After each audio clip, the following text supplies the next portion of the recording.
Hey guys! Tonight we are diving deep into one of history's strangest rabbit holes. The world of medieval royalty and what happens when you keep marrying your cousins for a few too many generations. Spoiler alert, it's not good. You probably won't survive this journey genetically speaking. But it is fascinating. So before you get comfortable, take a moment to like the video and subscribe. But only if you genuinely enjoy what I do here. I'm curious, what city are you listening from tonight? And what time is it where you are? Drop it in the comments. I love seeing how far this sleepy little history community stretches. Now dim the lights, maybe turn on a fan for that soft background hum. And let's ease into tonight's journey together. Picture this, the crackling of fire in a stone hall, flicker of candlelight catching on silver goblets, and a young noblewoman in velvet robes being introduced to her future husband, who is also casually her cousin, or her uncle, or her nephew. Welcome to the elite world of medieval European aristocracy, where bloodlines mattered more than biology, and love had absolutely nothing to do with marriage. The term inbred carries a punch today, but in the medieval context, it was strategy. Dynasties like the Habsburgs, the Capetians, and the Trastamaras didn't just intermarry for fun, they did it to hoard power, land, and legitimacy. If you marry your cousin, you don't lose any castles. If you marry a foreigner, suddenly someone else is raising your heir in a rival kingdom. So the logic was clear, even if the consequences weren't yet. Over generations, that logic led to genetic whirlpools that birthed some of the most fascinating and tragic figures in European history. You're going to meet women tonight who were daughters of double first cousins, nieces married to their uncles, and sisters married off to their first cousin once removed. These aren't just mathematical absurdities. They were real women with complicated lives, deep loyalties, and sometimes shocking symptoms of what happens when your DNA plays the royal version of musical chairs. We'll visit stone palaces in Spain, gloomy castles in Austria, and glittering courts in France and the Low Countries. You'll watch as empires rise and fall around these women, many of whom, let's be honest, never got a say in the matter. Take the Habsburgs, for instance, the undisputed champions of European inbreeding. Their family tree isn't so much a tree as a wreath. They built a global empire on marriages, each one drawing the family net tighter, until it practically strangled itself. And while we'll spend time with some of the more infamous male Habsburgs later, it's the women who carried the generational load, both politically and genetically.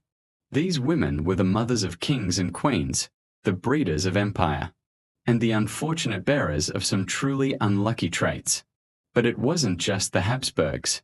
The Capetians of France, the Trastamaras of Spain, and even the Plantagenets of England dipped their toes in the same shallow gene pool. The goal was always the same: consolidate claims, prevent civil war, and lock down dynastic legitimacy. But with that came feuds, forced marriages, and a trail of noble women who spent their lives navigating a world where family meant everything, and meant way too much. What's wild is how obvious some of the side effects became over time. Elongated jaws, fertility issues, recurring mental illness, stillbirths, and strangely shaped skulls pop up again and again in royal lineages. Yet nobody seemed all that eager to change course. Even the church, which technically forbade incestuous marriages past a certain degree, made exceptions for royals. The Pope would often grant a dispensation, basically a holy permission slip for yet another cousin marriage, as long as it kept the peace. Here's the kicker: modern geneticists have actually studied some of these lineages and confirmed what those medieval matchmakers refused to see. Inbreeding coefficients, yes, that's a thing, unmeasurable. And several royal offspring had scores comparable to the children of sibling unions.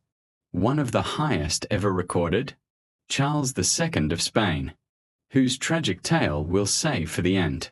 But Spoiler, he couldn't chew food properly, couldn't walk without help, and likely had the mental development of a 5-year-old. And yes, he had a lot of aunts and uncles who were also his cousins. Of course, not every royal woman with a tangled ancestry suffered overtly. Some were brilliant rulers, effective diplomats, and adored queens. One of the fringe debates among historians today is just how much inbreeding actually influenced personality or mental stability. For example, was Joanna the Mad of Castile actually insane?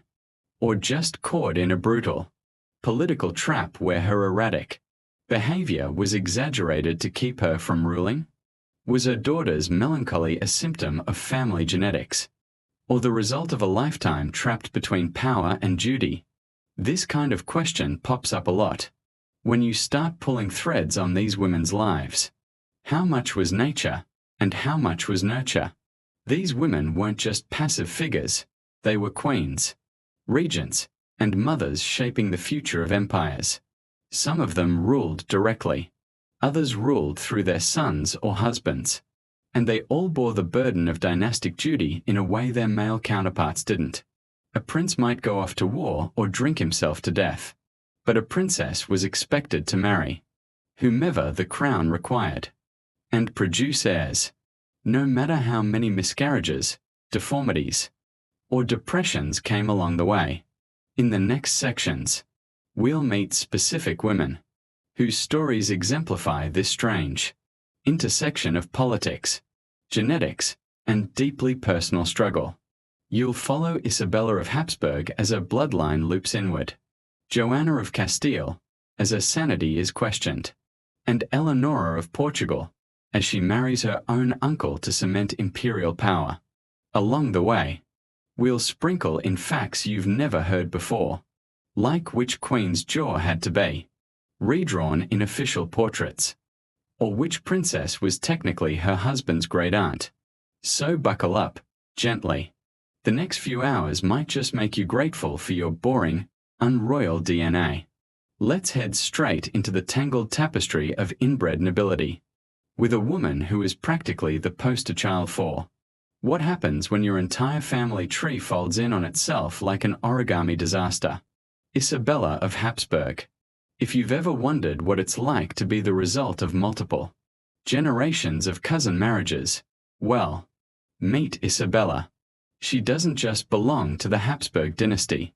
She is the Habsburg dynasty, rolled up into one velvet-draped, highly ceremonial genetic loop. Born in 1501, Isabella was the daughter of Philip the Handsome and Joanna of Castile, aka Joanna the Mad, who we'll meet properly in the next section. For now, just note that Isabella's parents were both grandchildren of the same royal couple, John II of Aragon and Isabella I of Castile. That means Isabella's family tree was already bending awkwardly in on itself from the moment she cried her first baby cry in Brussels, and by the time she reached marrying age, around 13. Because of course she did. Her value wasn't about her smile or her charm. It was all about the blood. That Habsburg blood. She was married off to Christian II of Denmark, Norway, and Sweden, a man described by contemporaries as mercurial, which is a polite way of saying he was probably a bit of a nightmare. Their marriage was political, like every marriage of the age, but it also had an edge of desperation. Christian needed allies, and the Habsburgs needed influence in Scandinavia. Isabella was the literal body through which that influence would flow. Her uterus was now official royal policy.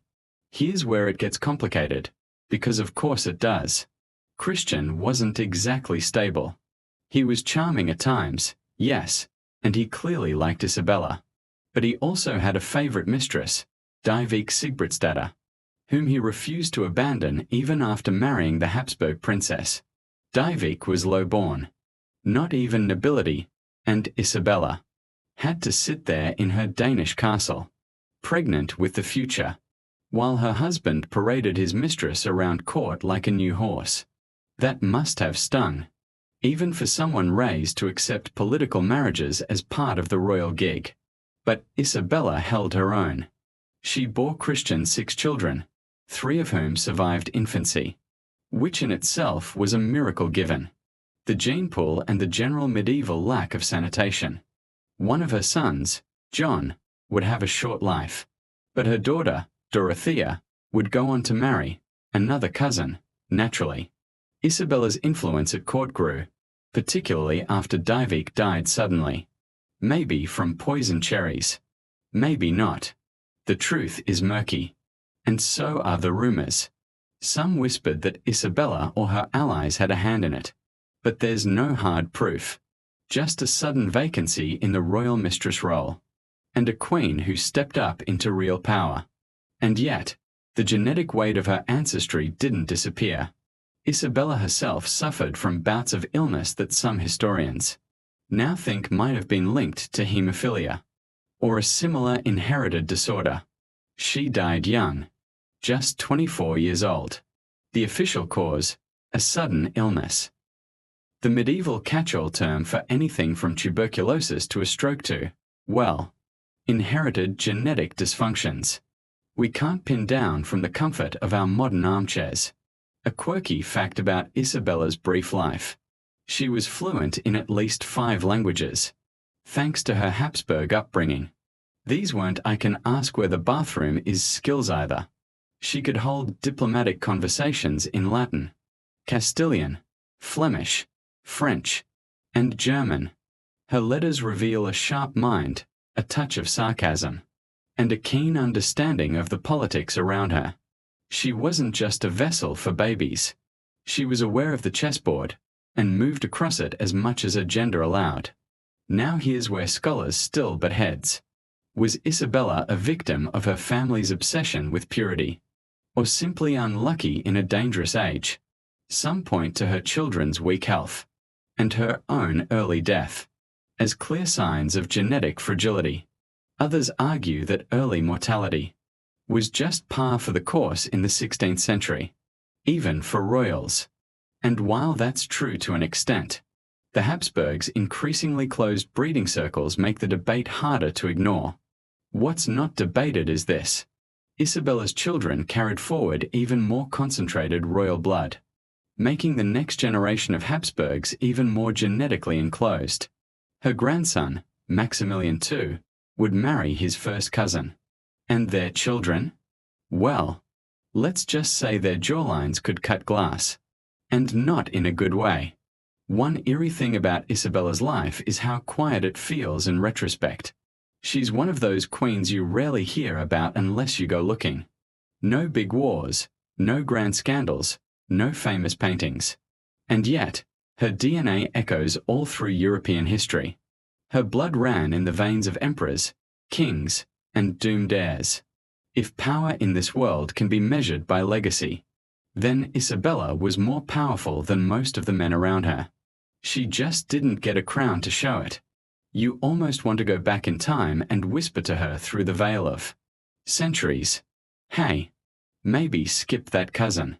Maybe tell your daughter to try someone new. Like someone not related." But you know she couldn't. That was the game. And she played it as well as anyone with her last name could. From the quiet courts of Denmark to the loud echoes of dynastic strategy, Isabella of Habsburg's life is one of the clearest examples of what happens when royalty values family ties just a bit too much. She didn't live long, but what she passed on would shape Europe for the next 2 centuries, and a lot of those results weren't exactly healthy. Now that you've met Isabella of Habsburg, it's time to step even deeper into the foggy, Gothic corridors of royal heredity and meet her mother, Joanna of Castile. Or, as she's better known in the history books, Joanna the Mad. You've probably heard the nickname before. Maybe you picture her wandering a castle barefoot, mumbling to herself, or clutching her dead husband's coffin like a morbid romantic. And yes, some of that actually happened. But the full story of Joanna? It's less madness, more tragedy, with a generous sprinkle of dynastic pressure. And of course, a heavy dose of concentrated family genetics. Joanna was born in 1479 to Ferdinand II of Aragon and Isabella I of Castile, Spain's power couple, the Catholic monarchs who unified the Spanish kingdoms and sponsored a certain Christopher Columbus. Their marriage was the ultimate political power move, and they wanted their children to follow suit. Joanna was their third child, smart, reserved, and devout, with eyes that reportedly smoldered when she was angry.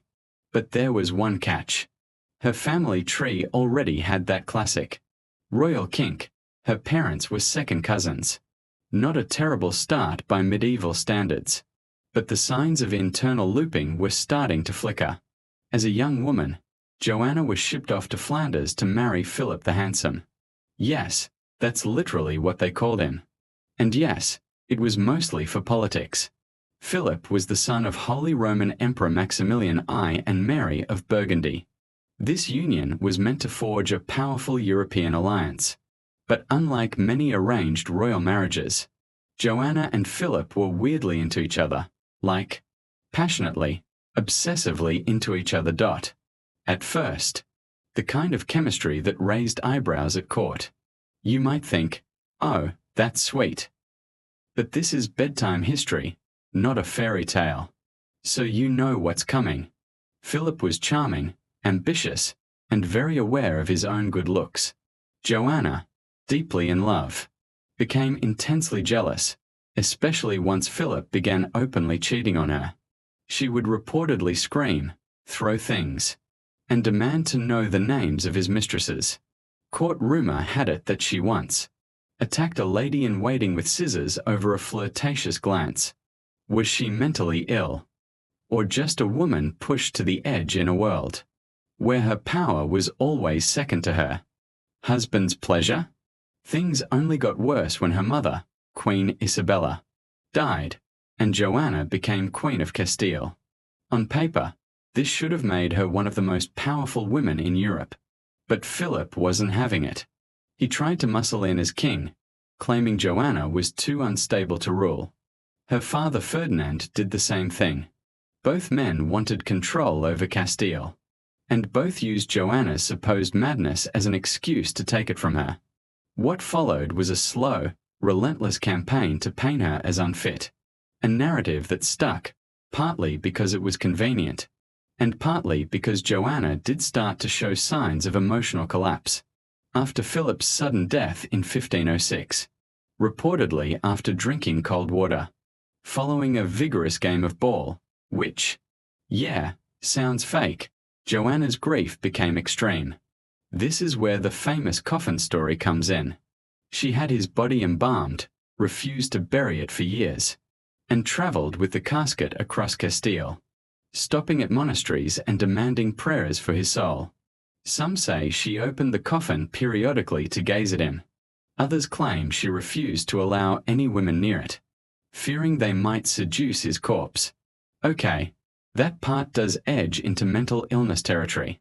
But hold on, this is where modern historians start side-eyeing the narrative.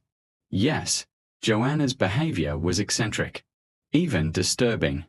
But was it madness, or grief weaponized by power-hungry men?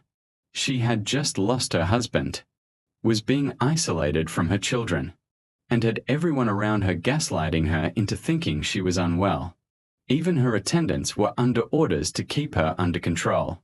When you're locked away in a cold castle with no friends, no allies, and a lifetime of dynastic expectation weighing on you, madness might just be the only way out. Here's the genetic kicker. Joanna's parents were related, second cousins. And her husband? Her second cousin. Their child, Isabella, from the last section, was part of a lineage that was now officially swirling in on itself.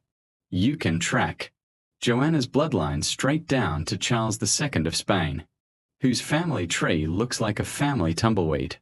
Also, here's a fringe fact you're not going to hear in most textbooks. Some 16th century doctors actually believed that uterine misalignment caused female madness. As in, they thought her womb had literally traveled to her head. No joke. One account from a Spanish physician describes Joanna as being afflicted with a wandering womb, which they thought caused her hysteria. The solution? Herbal compresses, prayer, and once, wait for it, a suggested exorcism. Modern scholars love to debate whether Joanna really. She wasn't a warrior queen, a notorious adulteress, or even a famed beauty. She was just Blanche. One of those medieval queens you rarely hear about unless you go looking. No dramatic portraits, no famous quotes, no scandals that shook kingdoms. And yet, her blood would quietly flow through the veins of Europe's most powerful rulers. Born in 1188, Blanche of Castile entered the world already tangled in dynastic threads. Her father, King Alfonso VIII of Castile. Her mother, Eleanor of England, daughter of Henry II and Eleanor of Aquitaine. That made Blanche a granddaughter of both the Plantagenet, kings of England, and the royal house of Trastamara in Spain. And yes, her family tree had already started its slow genetic spiral inward. At just 12 years old, Blanche was shipped off to France to marry Louis, the son of King Philip II. But here's the twist: she wasn't the original bride. The French crown had actually requested her sister, Urraca. Then, at the last minute, they swapped her out. Why? Some say Urraca was too Spanish. Others whisper that Urraca may have shown signs of inherited instability. Whether that's true or just political slander cloaked in diplomacy, we'll never know. But what's clear is that Blanche was Plan B, and Plan B became France's most crucial queen in a generation. When her husband, now Louis VIII, died in 1226, Blanche didn't shrink. She stepped up. Her 12-year-old son, Louis IX, became king, and Blanche became regent, ruling France in his name, with the iron will of someone who'd waited her whole life for the throne. While other noble women embroidered tapestries, Blanche negotiated treaties, held rebellious barons in check, and stabilized the Capetian grip on France. But behind her steel-clad regency was the same soft problem: blood. She and Louis were third cousins, close enough that the church had to issue a dispensation for their marriage. Not a scandal by medieval standards, but part of a growing pattern. Royal families were running out of strangers to marry, and Blanche's line would feel the cost. She had 13 children. Only a few survived. Among them was Louis IX, who would later become Saint Louis. A devout ruler, but one whose siblings, according to some scholars, displayed signs of both physical fragility and behavioral instability. Because by this point, the French and Spanish crowns were not just allies. They were bloodlocked. And with every new generation, the gene pool got a little shallower.